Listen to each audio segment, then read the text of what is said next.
الله وبركاته. نحمده ونصلي على رسوله الكريم. أما بعد فأعوذ بالله من الشيطان الرجيم. بسم الله الرحمن الرحيم. يا أيها الذين آمنوا لما تقولون ما لا تفعلون. صدق الله العظيم.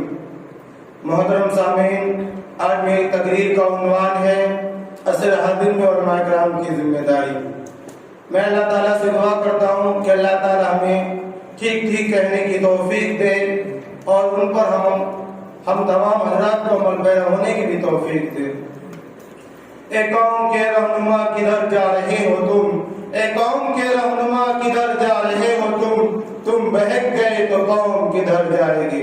حضرات، عبداللہ ابن مبارک فرماتے ہیں کہ دینی معاملات کو کس نے خراب کیا سوائے حکمرانوں اور علماء کرام کے. اور یہ طبقہ راہ راست پر گامزن ہو تو امت بھی راہ راست پر گامزن ہوگی، اور یہ طبقہ راہ راست سے ہٹ جائے تو بالآخر امت بھی راہ راست سے ہٹ جائے گی.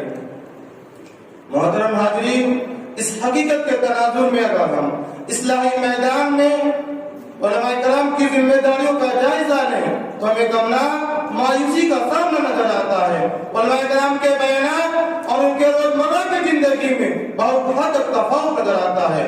ان کی اکثریت یا ایھا الذین آمنوا لما تقولون ما لا تفعلون کی مصداق نظر آتی ہے. حضرات گرامی قدر، اور موجودہ حالات میں تبدیلی لانی ہے. مسلم معاشرے کو اگر اسلامی معاشرہ بنانا ہے، اقوام عالم کے لیے اگر مسلمانوں کو آئیڈیل اور نمونہ کے طور پر دنیا والے کے سامنے پیش کرتا ہے تو علماء کو اپنی ذمہ داریوں کا بوجھ اٹھانا ہی ہوگا. میرے خیال میں اس وقت علماء کرام کو بہت سی ذمہ داری اٹھانے کی ضرورت ہے. ان ذمہ داری میں سب سے پہلی ذمہ داری اخلاقی ذمہ داری ہے. اخلاق کسے کہتے ہیں؟ اپنی ذات سے کسی کو تکلیف نہ پہنچے بلکہ کسی کو فائدہ ہو جائے اسے اخلاق کہتے ہیں. قرآن ہمارا اور آپ کے آقا تاجدار مدینہ احمد مصطفیٰ صلی اللہ علیہ وسلم کے اخلاقی معیار کا نقشہ ان الفاظ میں کھینچتا ہے وَإِنَّكَ لَعَلَىٰ خُلُقٍ عَظِيمٍ کہ آپ اخلاق کے بلند درجے پر فائز ہیں. ایک مرتبہ سیدنا عائشہ رضی اللہ عنہ سے کسی نے پوچھا کہ آپ کا اخلاق کیا تھا تو آپ نے فرمایا كَانَ خُلُقُهُ الْقُرْآنُ کہ آپ کا جو اخلاق تھا وہ قرآن کریم تھا. اور اس کو تلاوتاً پڑھو کہ قرآن ہے اور عملاً دیکھو حضرت محمد صلی اللہ علیہ وسلم ہے. ایک مرتبہ اللہ کے نبی کریم صلی اللہ علیہ وسلم نے خدیجہ رضی اللہ عنہ سے فرمایا میں ہلاک ہو جاؤں گا تو آپ رضی اللہ عنہ نے جو فرمایا وہ قابل غور ہے. آپ نے فرمایا نہیں، آپ کے ساتھ ایسا نہیں ہو سکتا. آپ غریبوں کی مدد کرتے ہیں، مسکینوں کو کھانا کھلاتے ہیں. حضرات، آپ نے حقوق اللہ کا ذکر نہیں کیا بلکہ حقوق العباد کا ذکر کیا. بس اس سے معلوم ہوتا ہے کہ لوگ علماء کی باتوں سے متاثر نہیں ہوتے بلکہ ان کے اخلاق عالیہ سے متاثر ہوتے ہیں. اور انبیاء اپنے دور میں اخلاق عالیہ کا فکر ہوا کرتے تھے. اس لیے علماء کرام کی ذمہ داری بنتی ہے کہ اخلاق عالیہ کو عملی شکل میں پیش کر کے دکھلا دے تاکہ لوگ یہ کہنے پر مجبور ہو جائے کہ ایسے ہوتے ہیں انبیاء کے وارث. علماء کرام کی دوسری ذمہ داری اعلان حق.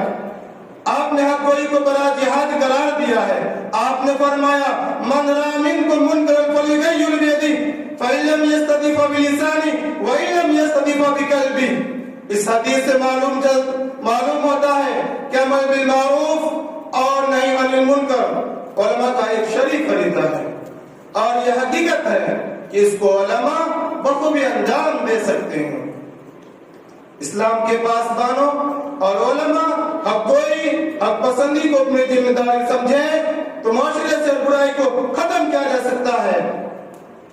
جب آپ نے انبیاء کے مشن کو چن لیا ہے تو یقینی بات ہے مسائل و تکالیف آئیں گے ہی آئیں گے، کیونکہ آپ نے جس مشن کو اپنایا ہے یہ کوئی معمولی مشن نہیں ہے. تاریخ شاہد ہے کہ انبیاء کرام کو طرح طرح ستایا گیا، قتل عام کر دیا گیا، ملک سے نکلنے پر مجبور کر دیا گیا، مجنون اور دیوانہ کہا گیا. تو ہماری اور آپ کی کیا حیثیت ہے؟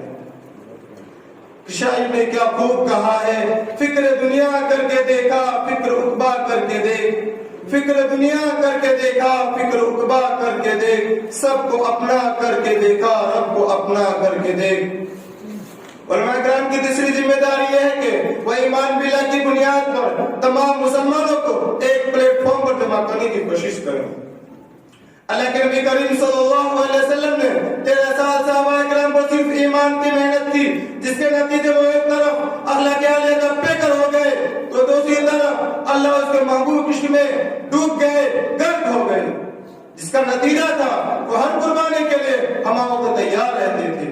جب ان سے مالی قربانی مانگی جاتی تو مال لے کر حاضر ہو جاتے، اور جب ان سے جانی قربانی مانگی جاتی تو جان لے کر حاضر ہو جاتے۔ اور آپ تاریخ میں ڈالیں تو آپ کو معلوم ہوگا کہ قبیلہ اوس و خزرج جو ایک دوسرے کے جانی دشمن تھے، لیکن جب انہوں نے اسلام قبول کر لیا تو دونوں ایک دوسرے کے دوست بن گئے۔ مراد انتہائی افسوس کے ساتھ یہ کہنا پڑ رہا ہے کہ پوری دنیا کو تو انصاف اور ایک جہتی کا درس سنانے والے مسلمان آج مختلف خانوں، مختلف ٹکڑوں میں بٹا ہوا ہے، کہیں فقہ کے مسائل اور مذہب کی بنیاد پر جھگڑے ہیں تو کہیں ذات پات کی بنیاد پر جھگڑے ہیں۔ آپ یہ دو نصارہ کو دیکھ لیجئے، یہ دونوں آپس میں جان دشمن ہیں، لیکن جب اسلام کو مٹانے کی بات آتی ہے تو سب ایک ہی سب میں کھڑے نظر آتے ہیں اور متحد دکھائی دیتے ہیں۔ یہ دو نصارہ اسلام مخالف قومیں اور مسلمانوں پر ظلم و عالم کے پہاڑ گرانا چاہتے ہیں تو صرف اس بنیاد پر کہ مسلمان ہیں، کہ سینوں میں ایمان کا چراغ جل رہا ہے۔ وہ یہ نہیں دیکھتے کہ شافعی ہے، حنفی ہے، اہل حدیث ہے، بریلوی ہے، دیوبندی ہے، وہ تو صرف دیکھتا ہے کہ مسلمان ہے۔ قرآن فرماتا ہے وَاعْتَصِمُوا بِحَبْلِ اللَّهِ جَمِيعًا وَلَا تَفَرَّقُوا، کہ اللہ کی رسی کو مضبوطی کے ساتھ تھام لو اور تفرقہ بازی مت کرو، جبکہ ہم سب کا مقصد ایک ہی ہے۔ وہ مقصد یہ ہے کہ اللہ ہم سے کیسے راضی ہو جائے۔ پھر بھی آج ہم منتشر ہیں، میں شیخ کے ساتھ اپنی تقریر ختم کرتا ہوں۔ فکر دنیا کر کے دیکھا، فکر عقبا کر کے دیکھ، سب کو اپنا کر کے دیکھا، رب کو اپنا کر کے دیکھ، وما توفیق الا باللہ۔ ماشاءاللہ۔